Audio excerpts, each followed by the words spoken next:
디나가 폭행을 당하다. 레아가 야곱에게 낳아준 딸 디나가 그 고장 여자들을 보러 나갔다. 그런데 그 고장의 족장인 히윗 사람 하모르의 아들 스켐이 디나를 보고 그를 데리고 가서 겁탈하였다. 그는 야곱의 딸 디나에게 반하여 그 소녀를 사랑하게 되었다. 그는 그 소녀에게 다정하게 이야기하였다. 스켐은 자기 아버지 히모르에게 이 처녀를 제 아내로 얻어주십시오 하고 말하였다. 야곱은 스켐이 자기 딸 디나를 더럽혔다는 말을 들었지만 아들들이 가축과 함께 들에 있었기 때문에 그들이 돌아올 때까지 아무 말도 하지 않았다. 스켐인들과 혼인계약을 맺다. 스켐의 아버지 하모르가 야곱에게 이야기하려고 왔다. 마침 야곱의 아들들이 들에서 돌아와 있었는데 이 남자들은 소식을 듣고 분개하여 화가 치밀어 있었다. 스켐이 야곱의 딸과 동침하여 이스라엘에서 추잡한 짓을 저질렀기 때문이다. 그런 짓은 해서는 안 되는 것이었다. 그러나 하모르는 그들에게 이렇게 말하였다. 내 아들 스켐이 여러분이 따님에게 반해 있습니다. 따님을 그의 아내로 주십시오. 우리와 인척관계를 맺읍시다. 여러분의 딸들은 우리에게 주고 우리 딸들을 데려가십시오. 우리와 어울려 삽시다. 이 땅은 여러분 앞에 펼쳐져 있으니 여기 사시면서 두루 돌아다니실 수 있습니다. 이곳에 정착하십시오. 스켐도 디나의 아버지와 오빠들에게 말하였다. 저에게 호의를 베풀어 주십시오. 여러분이 저에게 말씀하시는 것을 다 드리겠습니다. 신부 몸값과 선물을 아주 많이 요구하십시오. 여러분이 저에게 말씀하시는 대로 다 드리겠습니다. 다만 그 소녀를 저에게 아내로 주시기만 하십시오. 야곱의 아들들은 스켐이 자기들이 누이 다나를 더럽혔기 때문에 스켐과 그의 아버지 하모르에게 거짓으로 대답하였다. 그들은 이렇게 말하였다. 할례 받지 않은 남자에게 우리 누이를 주는 그러한 일을 우리는 할 수 없습니다. 그것은 우리에게 수치스러운 일입니다.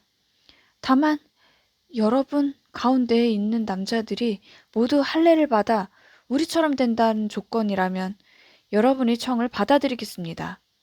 그렇게 하면 우리 딸들을 여러분에게 주고 여러분의 딸들을 우리에게 데려오고 하면서 서로 어울려 살 수 있습니다. 그래서 우리는 한결애가 되는 것입니다. 그러나 여러분이 우리 말대로 할례를 받지 않으신다면 우리는 누이를 데리고 떠나가겠습니다.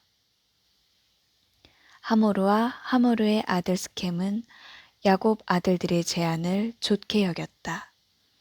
그래서 그 젊은이는 지체하지 않고 그 제안을 실행에 옮겼다. 그가 야곱의 딸을 좋아하였기 때문이다. 이 젊은이는 자기 아버지의 온 집안에서 가장 존경받는 사람이었다. 하모르와 그의 아들 스켐은 성문으로 가서 자기네 성읍 남자들에게 말하였다. 이 사람들은 우리에게 호의를 지니고 있습니다. 그러니 그들이 이 땅에 살면서 두루 돌아다닐 수 있게 해줍시다. 이 땅은 그들을 받아들일 수 있을 만큼 넓습니다. 그들의 딸들을 아내로 데려오고 우리 딸들을 그들에게 줍시다. 그러나 이 사람들은 자기들이 할례를 받은 것처럼 우리 가운데에 있는 남자들도 모두 할례를 받는다는 조건이어야 우리와 어울려 살면서 한 결의가 되겠다고 합니다. 결국은 그들의 가축대와 그들의 재산과 그들의 짐승들이 모두 우리의 것이 되지 않겠습니까?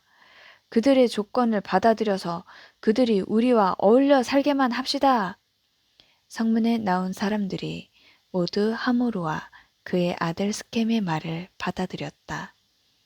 그리하여 모든 남자들이 성문에 나온 모든 이들이 할례를 받았다. 시메온과 레위의 음흉한 복수. 사흘 뒤 그들이 아직 아파하고 있을 때 야곱의 두 아들 곧 디나의 오빠인 시메온과 레위가 각각 칼을 들고 거침없이 성읍으로 들어가 남자들을 모조리 죽였다. 하모르와 그의 아들 스켐도 칼로 쳐 죽이고 스켐의 집에서 디나를 데리고 나왔다. 야곱의 아들들은 칼에 맞아 쓰러진 자들에게 달려들어 성읍을 약탈하였다. 그들이 자기들의 누이를 더럽혔기 때문이다. 그들은 양과 염소, 소와 당나귀, 성 안에 있는 것과 바깥 들에 있는 것들을 가져갔다. 재산을 모두 빼앗고 모든 어린아이들과 아낙네들을 잡아가고 집 안에 있는 것들을 모조리 약탈하였다. 그러자 야곱이 시메온과 레위에게 말하였다. 너희는 이 땅에 사는 가나안족과 프리즈족에게 나를 흉측한 인간으로 만들어 나를 불행에 빠뜨리는구나.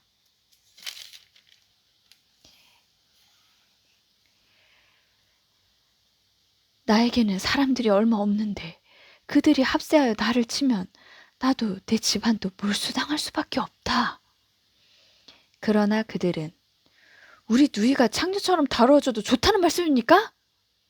하고 말하였다. 야곱이 베텔로 돌아가다. 하느님께서 야곱에게 말씀하셨다. 일어나 베텔로 올라가 그곳에서 살아라. 그곳에 제단을 만들어 내가 너희 형 에사우를 피해 달아날 때 너에게 나타난 그 하느님에게 바쳐라. 야곱은 가족들과 자기에게 딸린 모든 사람에게 말하였다. 너희에게 있는 낯선 신들을 내버려라. 몸을 깨끗이 씻고 옷을 갈아입어라. 일어나 베텔로 올라가자. 그곳에 제단을 만들어 내가 어려움을 당할 때 나에게 응답해 주시고 내가 어디를 가든 나와 함께 계셔 주신 하느님께 바치고자 한다. 그들은 자기들이 가지고 있던 모든 낯선 신들과 귀에 걸고 있던 귀걸이들을 내놓았다. 야곱은 스켐 근처에 있는 향엽나무 밑에 그것들을 묻어버렸다. 그들이 길을 가는 동안 하느님께서 내리신 공포가 그들 주위의 성읍들을 휘감아 아무도 야곱의 아들들을 뒤쫓지 못하였다. 야곱은 자기에게 딸린 모든 사람과 함께 가나안 땅에 있는 루즈 곧 베텔에 다다랐다. 야곱은 거기에 제단을 쌓고 그곳의 이름을 엘 베텔이라 하였다. 그가 자기 형을 비해 달아날 때 하느님께서 당신 자신을 바로 그곳에서 그에게 드러내 보이셨기 때문이다. 그때 레베카의 유모 두보라가 죽어 베텔 아래에 있는 참나무 밑에 묻었다. 그래서 그곳의 이름을 알론 바굿이라 하였다. 야곱이 팟단 아람에서 돌아오자 하느님께서 다시 그에게 나타나 복을 내려주셨다. 하느님께서 그에게 말씀하셨다. 너의 이름은 야곱이다. 그러나 더 이상 야곱이라 불리지 않을 것이다. 이스라엘이 이제 너의 이름이다.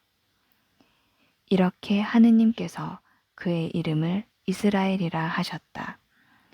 하느님께서 그에게 다시 말씀하셨다. 나는 전능한 하느님이다. 자식을 많이 낳고 번성하여라.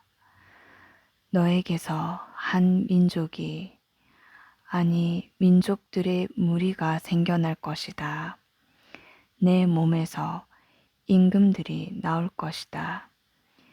내가 아브라함과 이삭에게 준 땅을 너에게 준다. 또한 내 뒤에 오는 후손들에게도 그 땅을 주겠다. 그런 다음 하느님께서는 야곱과 말씀을 나누시던 그곳에서 그를 떠나 올라가셨다. 야곱은 하느님께서 자기와 말씀을 나누신 곳에 기념 기둥, 곧 돌로 된 기념 기둥을 세운 다음 그 위에 저주를 따르고 또 기름을 부었다.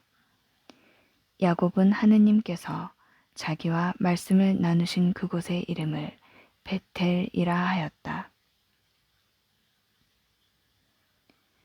베냐민의 탄생과 라헬의 죽음. 그들이 베텔을 떠나 에프라타까지는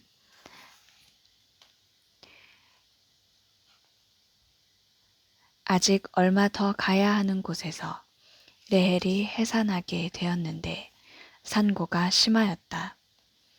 이렇게 라헬의 산고가 심하자 산파가 그에게 말하였다. 두려워하지 마셔요. 이번에도 아들이에요. 라헬은 마침내 죽게 되어 마지막 숨을 거두면서 아기의 이름을 벤온이라 하였다. 그러나 아기의 아버지는 베냐민이라 불렀다. 라헬은 이렇게 죽어 에프라타, 곧 베들레헴으로 가는 길가에 묻혔다. 야곱은 라헬의 무덤에 비석을 세웠다. 그것이 오늘날까지도 서 있는 라헬의 묘비이다. 르우벤의 추행. 이스라엘은 다시 길을 떠나 믹달 에베르 건너편에 천막을 쳤다. 이스라엘이 그 땅에서 살고 있을 때 르우벤이 자기 아버지의 소실 빌하에게 가서 그와 동침하였다. 이스라엘이 이를 듣고 알게 되었다. 야곱의 12아들. 야곱의 아들은 12이다. 레아의 아들은 야곱의 맏아들 르우벤, 시메온, 레위, 유다, 이사카르, 주불룬이고 라헬의 아들은 요셉과 베냐민이다. 라헬의 몸종 빌하의 아들은 단과 납탈리이고 레아의 몸종 질파의 아들은 가드와 아세르이다. 이들은 야곱이 팟단 아람에 있을 때 태어난 아들들이다. 이사학이 죽다. 마침내 야곱은 마므레 곧 키르얏 아르바에 있는 자기 아버지 이사학에게 다다랐다.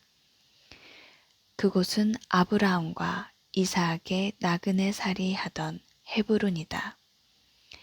이사학의 나이는 180살이었다.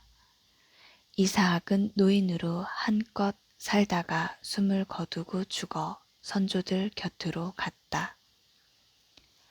아들 에사우와 야곱이 그를 안장하였다. 가나안에서 난 에사우의 자손. 에사우 곧 에돔의 족보는 이러하다.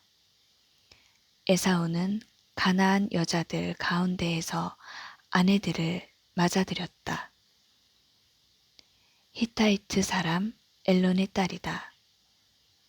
히윗 사람 치브온의 아들 아나에게서 난 딸 오홀리바마, 그리고 이스라엘의 딸이며 느보옅의 누이인 바스맛이 그들이다.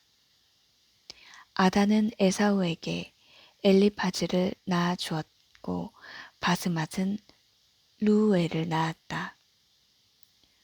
오홀리바마는 여우스, 얄람, 코라를 낳았다. 이들이 가나안 땅에서 태어난 에사우의 아들들이다.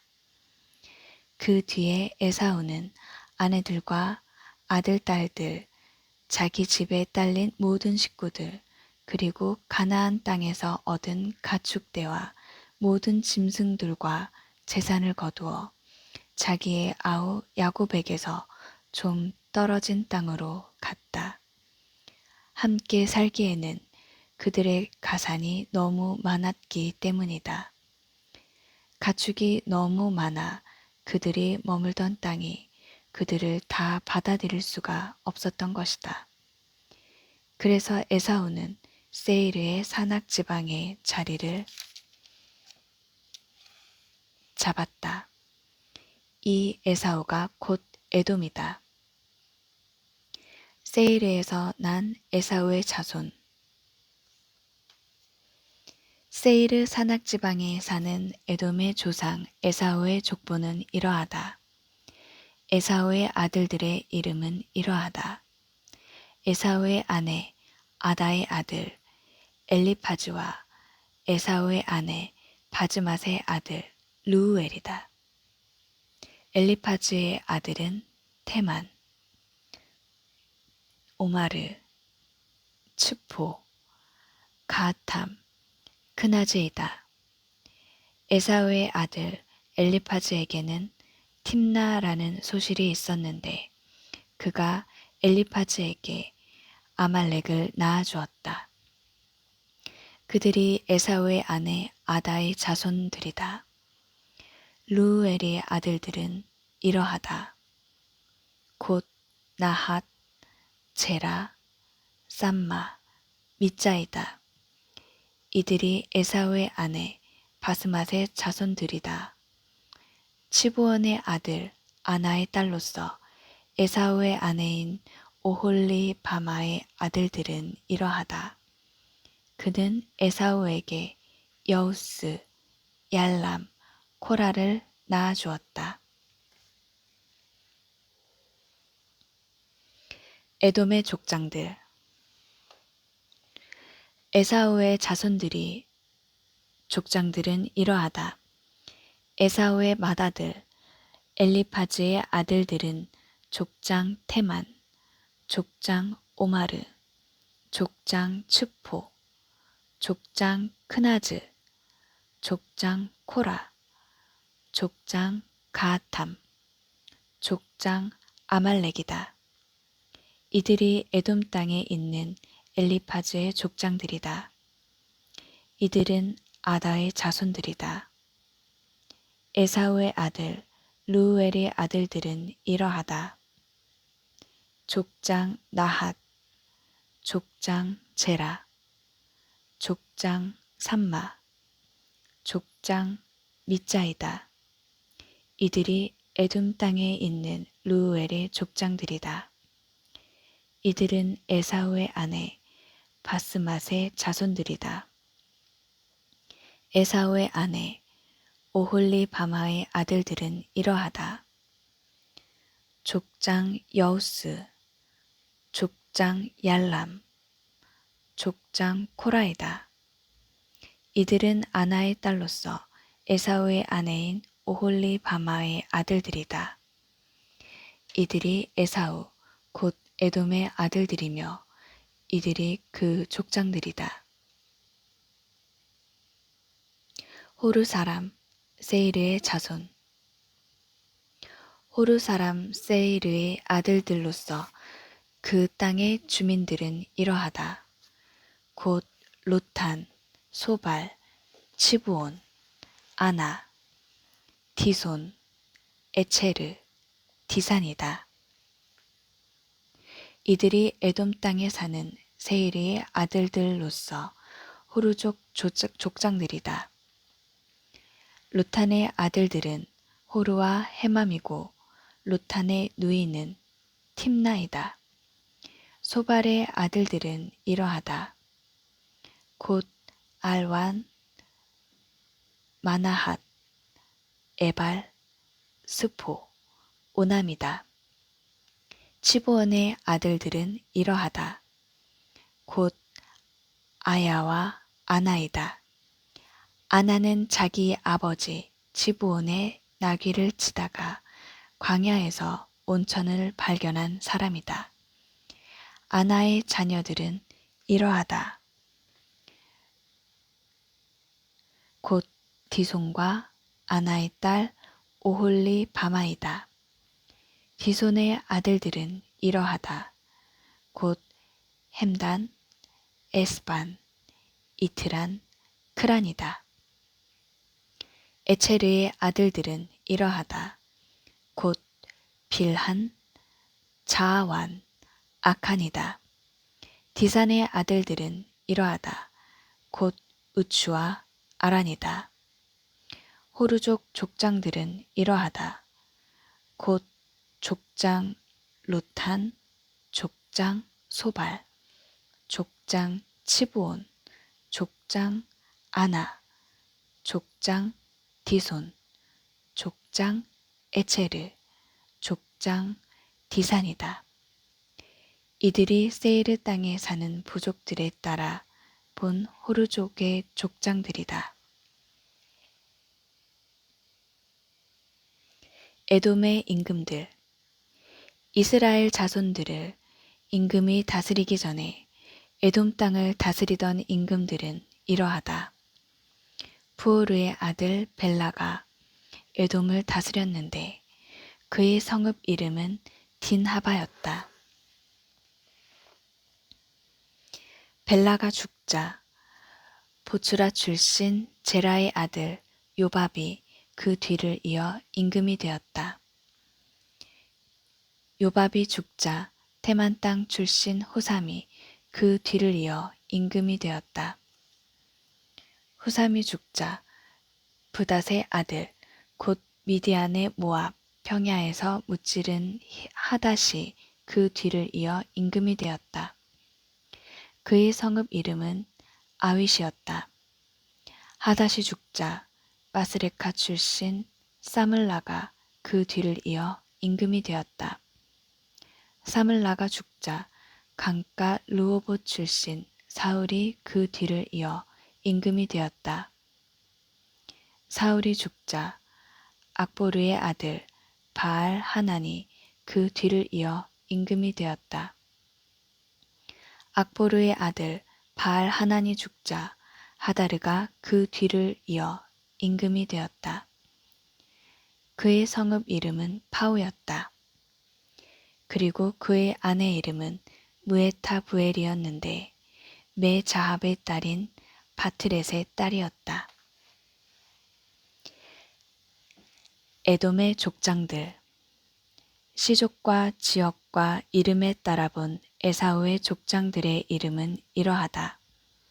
곧 족장 팀나, 족장 알와, 족장 여텟, 족장 오홀리바마, 족장 엘라, 족장 피논, 족장 크나즈, 족장 테만, 족장 밉차르, 족장 막디엘, 족장 이람이다.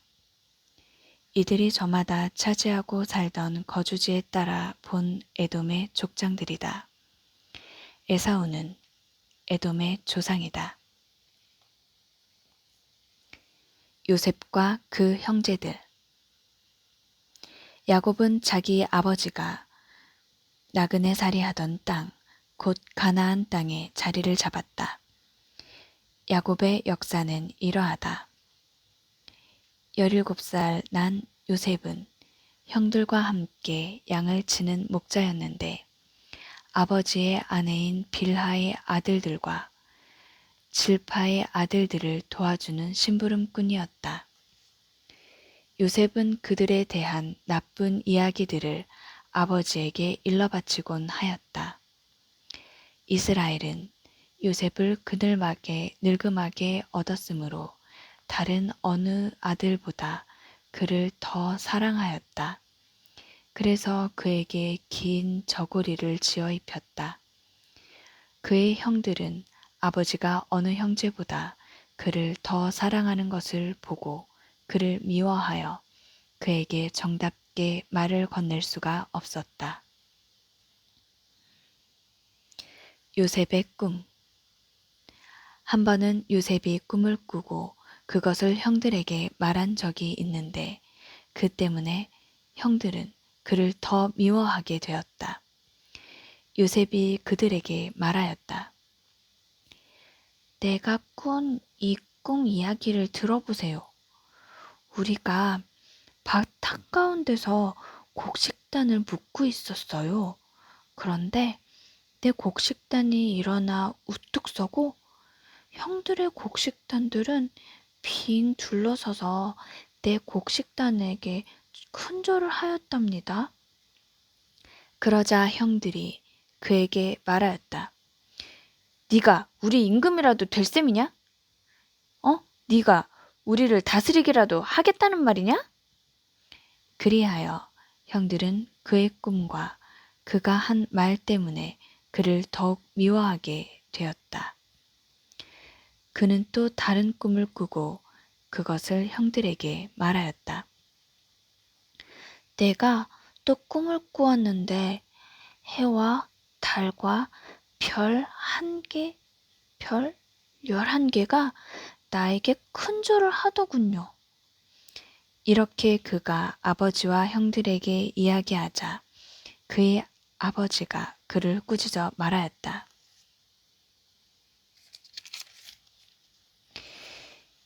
네가 꾸었다는 그 꿈이 대체 무엇이냐? 그래, 나와 네 어머니와 네 형들이 너에게 나아가 땅에 엎드려 큰 절을 해야 한단 말이냐? 형들은 그를 시기하였지만 그의 아버지는 이 일을 마음에 간직하였다. 요셉이 이집트로 팔려가다. 그의 형들이 아버지의 양떼에게 풀을 뜯기러 스켐 근처로 갔을 때 이스라엘이 요셉에게 말하였다. 내 형들이 스켐 근처에서 양떼에게 풀을 뜯기고 있지 않느냐. 자, 내가 너를 형들에게 보내야겠다.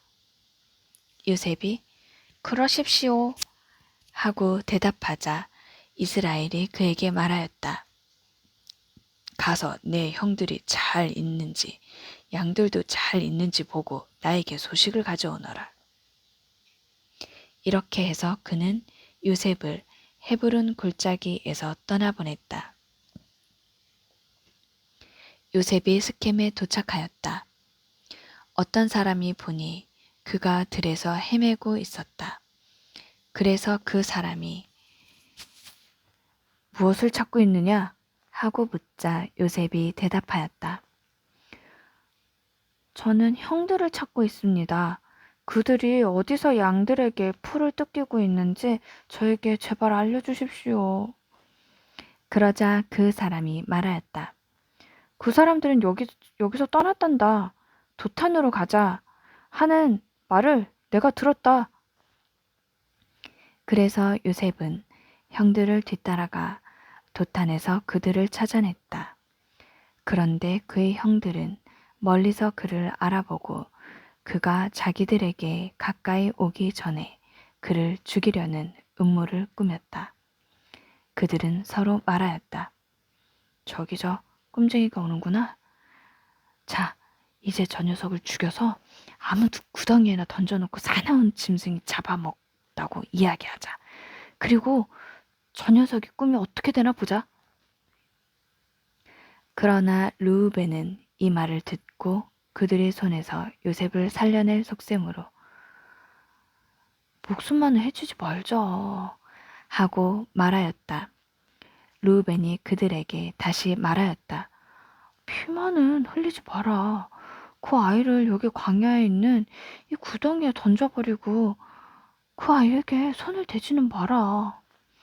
르우벤은 그들의 손에서 요셉을 살려내어 아버지에게 되돌려 보낼 생각이었다.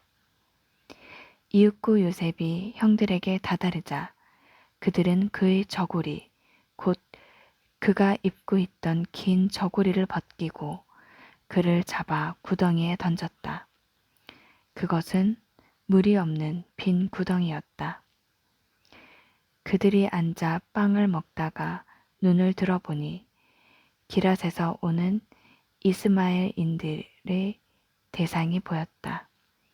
그들은 여러 낙타의 향고무와 유향과 바닐향을 싣고 이집트로 내려가는 길이었다. 그때 유다가 형제들에게 말하였다. 우리는 동생을 죽이고 그 아이의 피를 덮는다고 해서 우리에게 무슨 이득이 있겠느냐. 자, 그 아이를 이스마엘인들에게 팔아버리고 우리는 그 아이에게 손을 대지 말자. 그래도 그 아이는 우리 아우고 우리 살부치가 아니냐. 그러자 형제들은 그의 말을 듣기로 하였다. 그때 미디안 상인들이 지나가다 요셉을 구덩이에서 끌어내었다. 그들은 요셉을 이스마엘인들에게 은전 20잎에 팔아넘겼다. 이들이 요셉을 이집트로 데리고 갔다.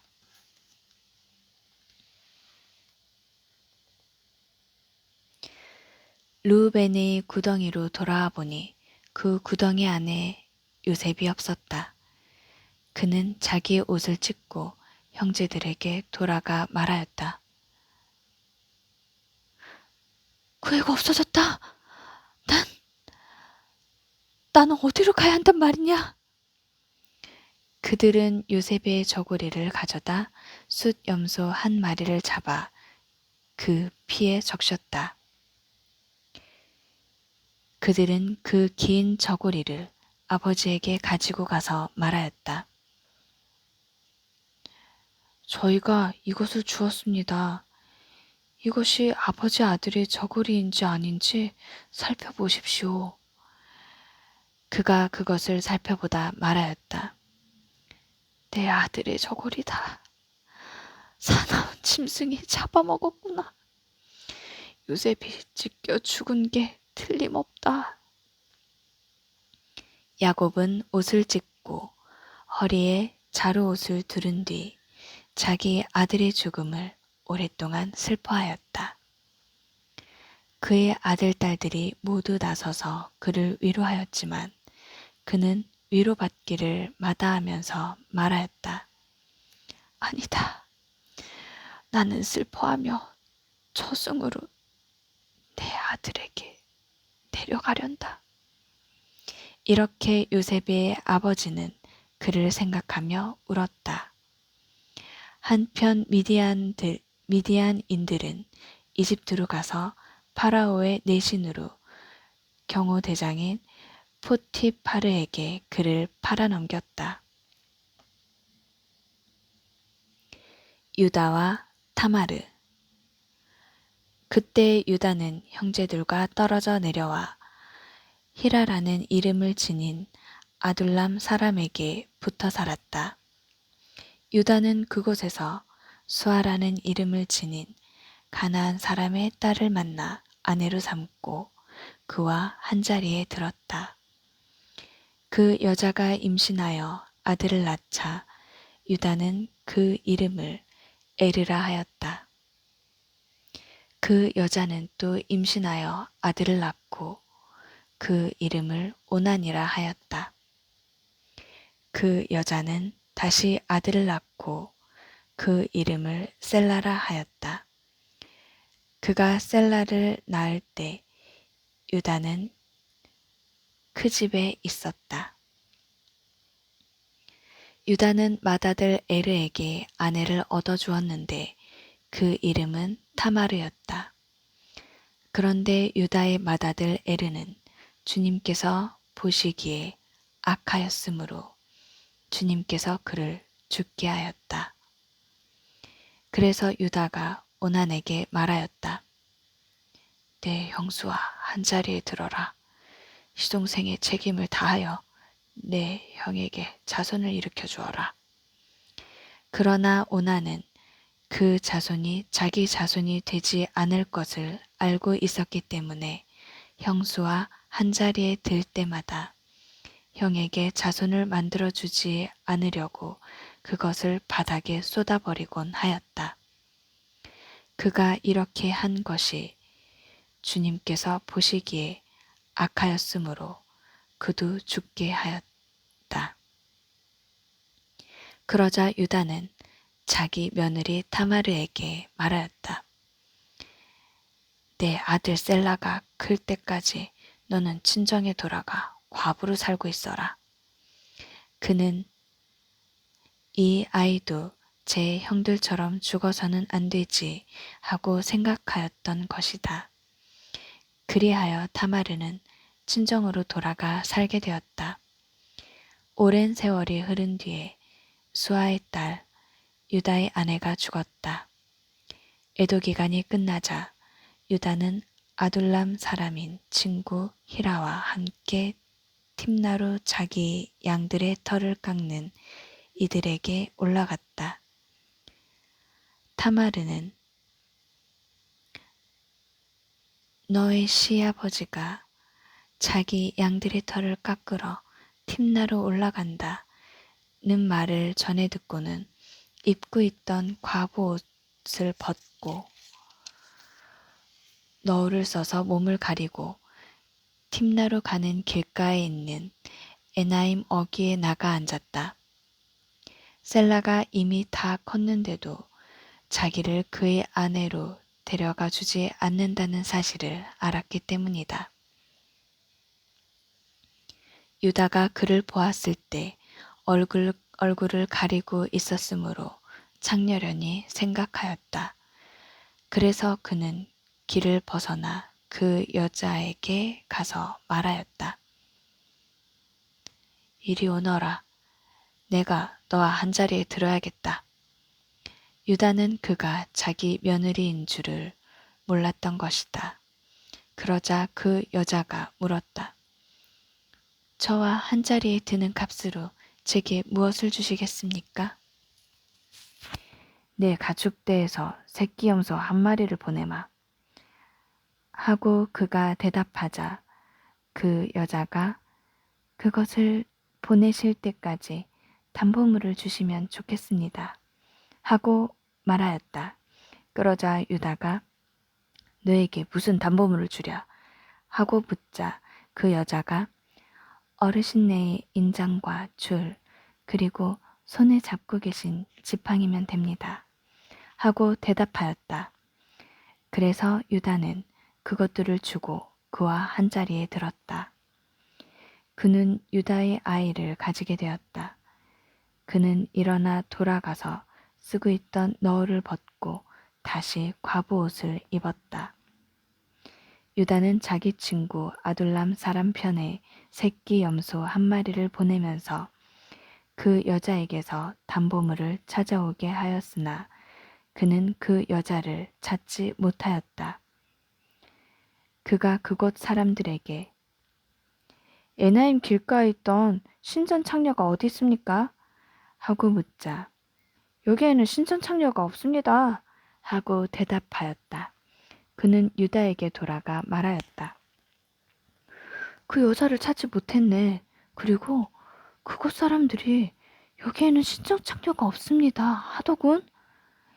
유다가 말하였다. 가질 테면 가지라지. 우리야 창피만 당하지 않으면 되니까.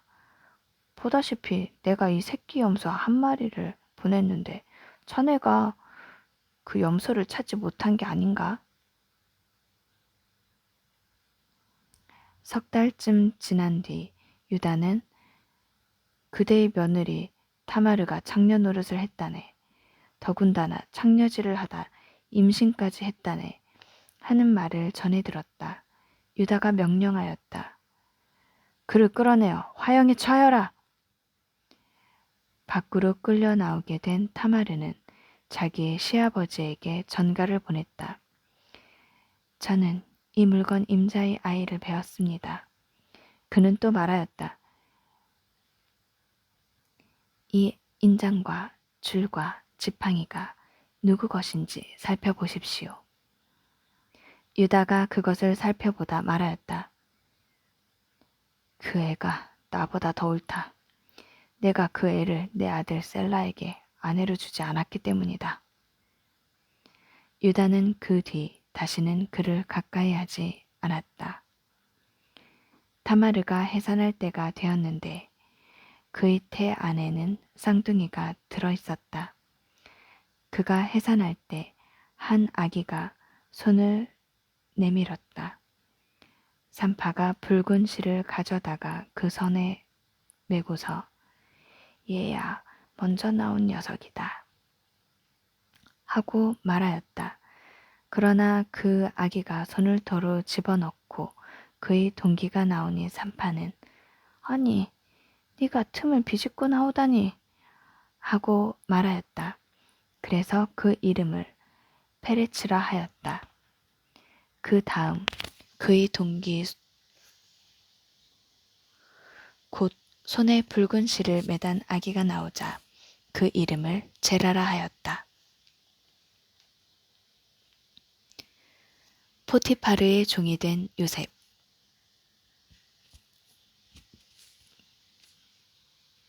요셉은 이집트로 끌려 내려갔다. 파라오의 내신으로 경호대장인 이집트 사람 포티파르가 요셉을 그곳으로 끌고 내려온 이스마엘인들에게서 그를 샀다. 주님께서 요셉과 함께 계셨으므로 그는 모든 일을 잘 이루는 사람이 되었다. 그는 자기 주인인 이집트 사람의 집에서 살았다. 그 주인은 주님께서 요셉과 함께 계시며 그가 하는 일마다 주님께서 그의 손을 통해서 잘 이루어 주신다는 것을 알았다. 그래서 요셉은 주인의 눈에 들어 그의 시중을 들게 되었다. 주인은 요셉을 자기 집 관리인으로 세워 자기의 모든 재산을 그의 손에 맡겼다. 주인이 요셉을 자기 집과 모든 재산의 관리인으로 세운 뒤부터 주님께서는 요셉 때문에 그 이집트 사람의 집에 복을 내리셨다. 주님의 복이 집 안에 있는 것이든 들에 있는 것이든 그의 모든 재산 위에 미쳤다. 주인은 자기의 모든 재산을 요셉의 손에 내맡기고 그가 있는 한 자기가 먹는 음식 밖에는 마음을 쓰지 않았다. 요셉과 포티파르의 아내. 요셉은 몸매와 모습이 아름다웠다.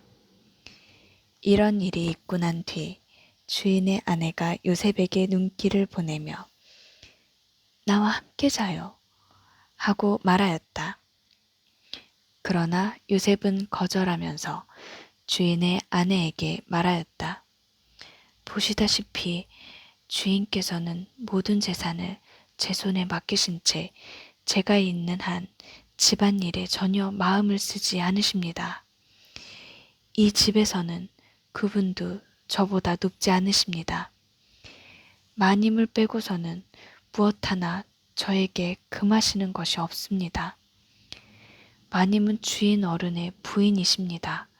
그런데 제가 어찌 이런 큰 악을 저지르고 하느님께 죄를 지을 수 있겠습니까? 그 여자는 날마다 요셉에게 졸랐지만 요셉은 그의 말을 듣지 않고 그의 곁에 눕지도 그와 함께 있지도 않았다. 하루는 그가 이를 보러 집 안으로 들어갔는데 마침 하인들이 집 안에 아무도 없었다. 그때 그 여자가 요셉의 옷을 붙잡고 나와 함께 자요 하고 말하자 요셉은 자기 옷을 그의 손에 버려둔 채 밖으로 도망쳐 나왔다. 그 여자는 요셉이 옷을 자기 손에 버려둔 채 밖으로 도망치는 것을 보고 하인들을 불러 그들에게 말하였다. 이것 좀 보아라. 우리를 회롱하라고 주인께서 저 히브리 녀석을 데려다 놓으셨구나. 저자가 나와 함께 자려고 나에게 다가오기에 내가 고함을 질렀지? 저자는 내가 목청을 높여 소리 지르는 것을 듣고 자기 옷을 내 곁에 버려두고 밖으로 도망쳐 나갔다. 그러고는 자기 주인이 집에 돌아올 때까지 그 옷을 제 곁에 놓아두었다가 그에게 같은 말을 이르는 것이었다. 당신이 데려다 놓으신 저 히브리 종이 나를 희롱하려고 나에게 다가오지 않았겠어요? 그래서 내가 목청을 높여 소리 질렀더니 자기 옷을 내 곁에 버려두고 밖으로 도망쳤답니다. 주인은 당신 종이 나에게 이렇게 했어요. 하는 아내의 말을 듣고 화가 치밀어 올랐다. 그래서 요셉의 주인은 그를 잡아 감옥에 쳐넣었다. 그곳은 임금의 죄수들이 갇혀 있는 곳이었다. 감옥에 갇힌 요셉. 이렇게 해서 요셉은 그곳 감옥에서 살게 되었다. 그러나 주님께서는 요셉과 함께 계시면서 그에게 자애를 베푸시어 전옥의 눈에 들게 해주셨다.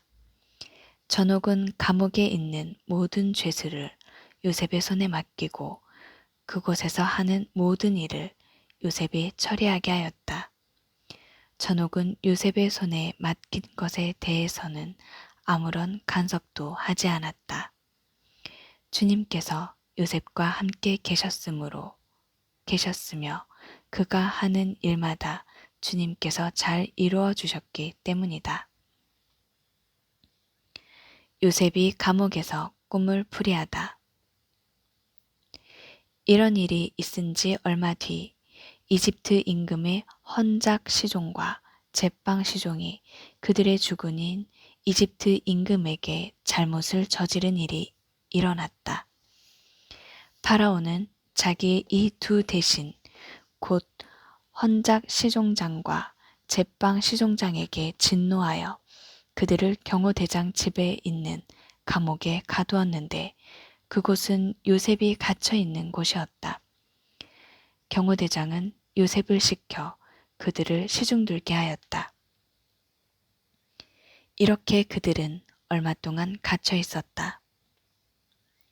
그러던 어느 날 밤 이 두 사람 곧 감옥에 갇힌 이집트 임금의 헌작 시종과 제빵 시종이 저마다 뜻이 다른 꿈을 꾸었다. 아침에 요셉이 그들에게 가보니 그들은 근심하고 있었다. 요셉은 자기 주인의 집에 함께 갇혀 있는 파라오의 이 두 대신에게 물었다. 오늘은 어째서 언짢은 얼굴을 하고 계십니까? 그들이 우리가 꿈을 꾸었는데 풀이해 줄 사람이 없다네 하고 대답하자 요셉이 그들에게 말하였다. 꿈풀이는 하느님만이 하실 수 있는 일이 아닙니까? 저에게 말씀해 보십시오. 헌작 시종장이 요셉에게 자기의 꿈 이야기를 들려주었다. 내가 꿈에 보니 내 앞에 포도나무 한 그루가 있었네. 그 포도나무에는 가지가 셋이 있었는데 싹이 돋자마자 꽃이 피어오르고 포도송이들이 익더군. 그런데 내 손에는 파라오의 술잔이 들려 있었다네. 그래서 내가 그 포도송이들을 따서 파라오의 술잔에다 짜놓고는 그 술잔을 파라오의 손에 올려드렸네. 그러자 요셉이 그에게 말하였다. 꿈풀이는 이렇습니다. 가지 셋은 사흘을 뜻합니다. 이제 사흘이 지나면 파라오께서는 나리를 불러올려 복식시켜 주실 것입니다. 그러면 나리께서는 전에 헌작시종으로서 하시던 법대로 파라오의 손에 술잔을 올리시게 될 것입니다. 그러니 나리께서 잘 되시면 저를 기억해 주시기 바랍니다. 저에게 은혜를 베푸시어 파라오께 저의 사정을 아뢰시어 저를 이 집에서 풀려나게 해주시기를 빕니다. 사실 저는 히브리인들의 땅에서 붙들려 왔습니다. 그리고 여기서도 저는 이런 구덩이에 들어올 일은 아무것도 한 적이 없습니다. 요셉이 좋게 풀이하는 것을 보고 제빵 시종장도 그에게 말하였다. 나도 꿈에 보니 내 머리 위에 과자 바구니가 3개 있었네. 제일 윗바구니에는 파라오께 드릴 온갖 구운 빵이 들어있었는데 새들이 내 머리 위에 있는 그 바구니에서 그것들을 쪼아먹고 있었네. 그러자 요셉이 대답하였다. 그 꿈풀이는 이렇습니다. 바구니 셋은 사흘을 뜻합니다. 이제 사흘이 지나면 파라오께서 나리를 불러들여 나무에 매달 것입니다. 그러면 새들이 나리의 살을 쪼아먹을 것입니다. 그리고 사흘째 되는 날, 그날은 파라오의 생일이어서 그는 모든 신하들에게 잔치를 베풀었다. 그러고는 헌작 시종장과 제빵 시종장을 신하들 가운데로 불러올려 헌작 시종장을 헌작 직위에 복직시키니 그가 파라오의 손에 술잔을 올리게 되었다. 그러나 제빵 시종장은 나무에 매달게 하였다. 요셉이 그들에게 풀이해준 그대로였다.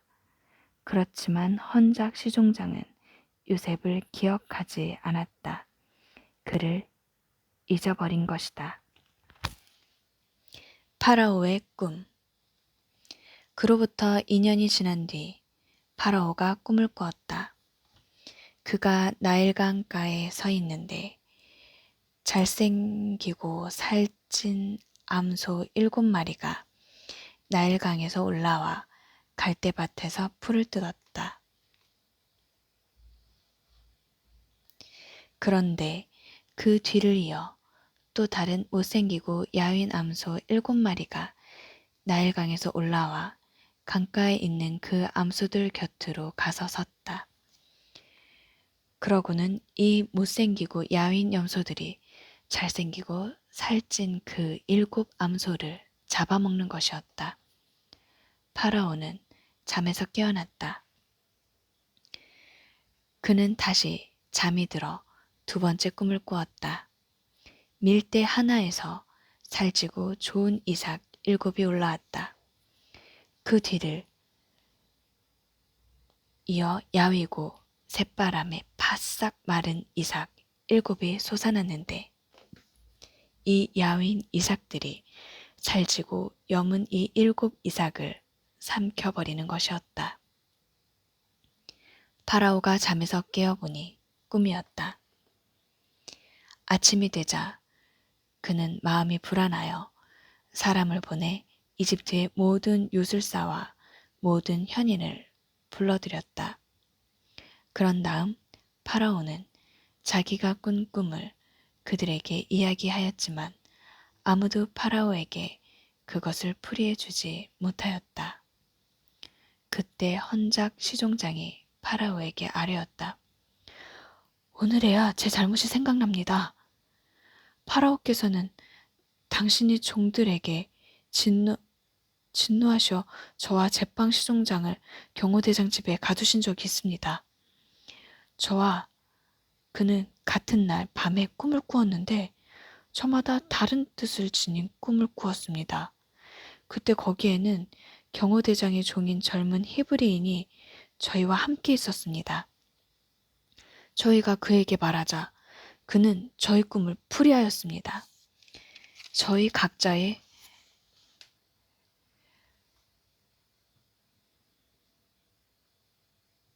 꿈을 풀이해 주었던 것입니다. 그리고 그가 풀이한 대로 되었습니다. 저는 복직되고 제빵 시종장은 나무에 매달렸습니다.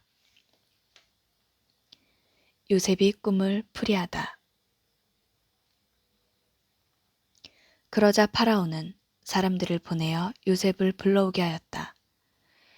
그들은 서둘러 그를 구덩이에서 끌어내어 수염을 깎고 옷을 갈아입혔다.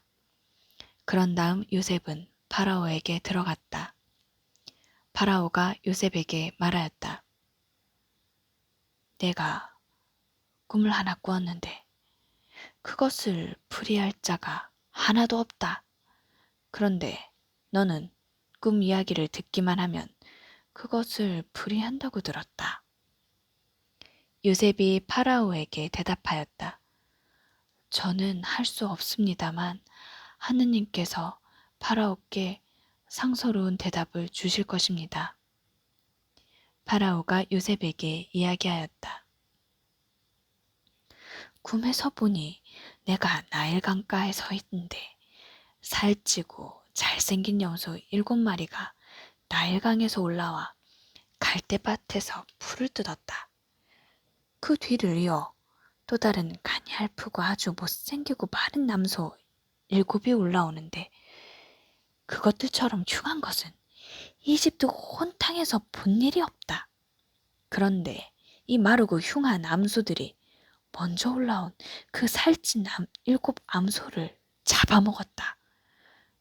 그러나 이렇게 잡아먹었는데도 그것을 알아볼 수가 없을 정도로 여전히 그 모습이 흉하였다.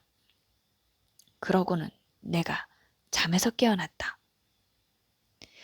내가 또 꿈에서 보니 밀대 하나에서 여물고 좋은 이삭 7이 올라왔다. 그런데 그 뒤를 이어 딱딱하고 야위고 새바람에 바싹 마른 이삭 7이 솟아났다. 이 야윈 이삭들이 그 좋은 7 이삭을 삼켜버렸다. 내가 이것을 요술사들에게 이야기하였지만 아무도 나에게 풀어주지 못하였다. 그러자 요셉이 파라오에게 말하였다. 파라오의 꿈은 한 가지입니다. 하느님께서 앞으로 당신께서 하고자 하시는 바를 파라오께 알려주시는 것입니다. 좋은 암소 7마리는 7회를 뜻합니다. 좋은 이삭 7도 7회를 뜻합니다. 그러므로 그 꿈은 한 가지입니다. 그 뒤를 이어 올라온 마르고 흉한 암소 7마리도 7회를 뜻하고 속이 비고 새바람에 바싹 마른 이삭도 그러합니다. 이것들은 기근이 들 7회를 뜻합니다. 하느님께서 앞으로 당신께서 하고자 하시는 바를 파라오께 보여주시는 것이라고 제가 파라오께 아랜 바가 바로 이곳입니다. 앞으로 오게 될 7회 동안 이집트 온 땅에는 태풍이 들겠습니다. 그러나 그 뒤에 이어 7회 동안은 기근이 들겠습니다. 그러면 이집트 땅에서는 전에 들었던 그 모든 태풍이 잊혀지고 기근이 이 땅을 고갈시켜 버릴 것입니다. 이렇듯 뒤따라오는 기근이 하도 심하여 이 땅에 태풍이 든 적이 있었다는 것을 아는 이조차 없을 것입니다. 파라오께서 같은 꿈을 2번이나 되풀이하여 꾸신 것은 하느님께서 이 일을 이미 결정하셨고 지체 없이 그대로 실행하시리라는 것을 뜻합니다.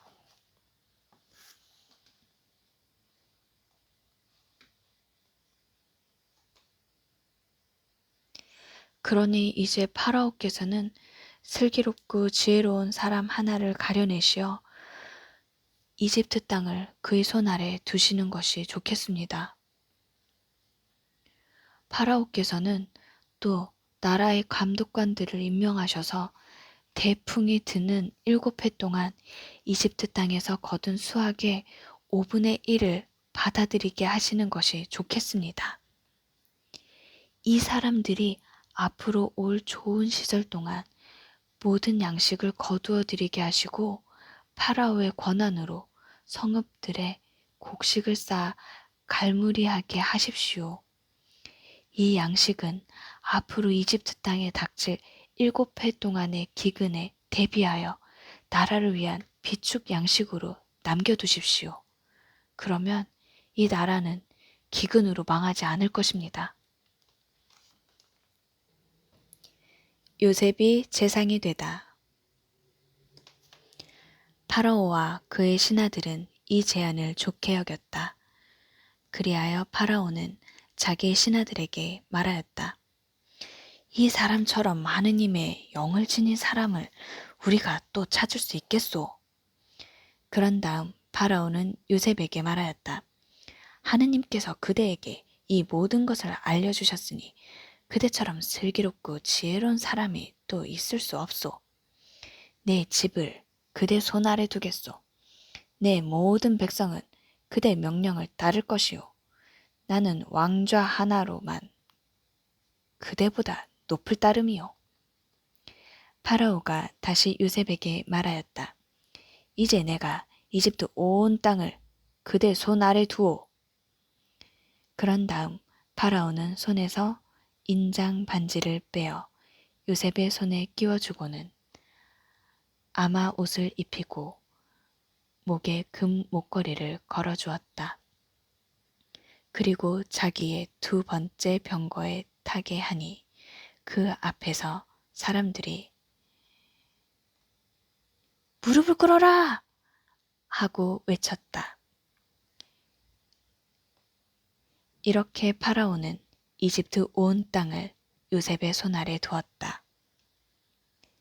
파라오가 다시 요셉에게 말하였다. 나는 파라오요.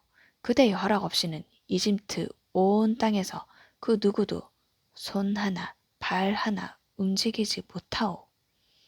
파라오는 요셉의 이름을 차브낫 파네아라 하고 온의 사제 포티페라의 딸 아스낫을 아내로 주었다. 요셉은 이집트 땅을 살펴보러 나섰다. 요셉이 이집트 임금 파라오 앞에 섰을 때 그의 나이 30살이었다. 요셉은 파라오 앞에서 물러나와 이집트 온 땅을 두루 돌아다녔다. 태풍이 든 7해 동안 그 땅은 풍성한 곡식을 내었다. 요셉은 이집트 땅에 태풍이 든 7해 동안 모든 양식을 거두어 성읍들에 저장하였다. 성읍마다 주의 밭에서 나는 양식을 그 안에 저장하였다. 이렇게 해서 요셉은 바다의 모래처럼 엄청난 곡식을 쌓아 헤아리는 것조차 그만두었다. 헤아릴 수가 없었던 것이다. 요셉의 아들들. 흉년이 들기 전에 요셉에게서 2 아들이 태어났다. 온의 사제 포티페라의 딸 아스낫이 그에게 낳아준 아들들이다. 요셉은 하느님께서 나의 모든 고생과 내 아버지의 집안조차 모두 잊게 해주셨구나 하면서 맏아들의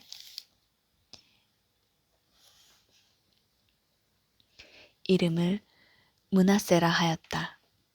그리고 하느님께서 내 고난의 땅에서 나에게 자식을 낳게 해주셨구나 하면서 둘째 아들의 이름을 에프라임이라 하였다.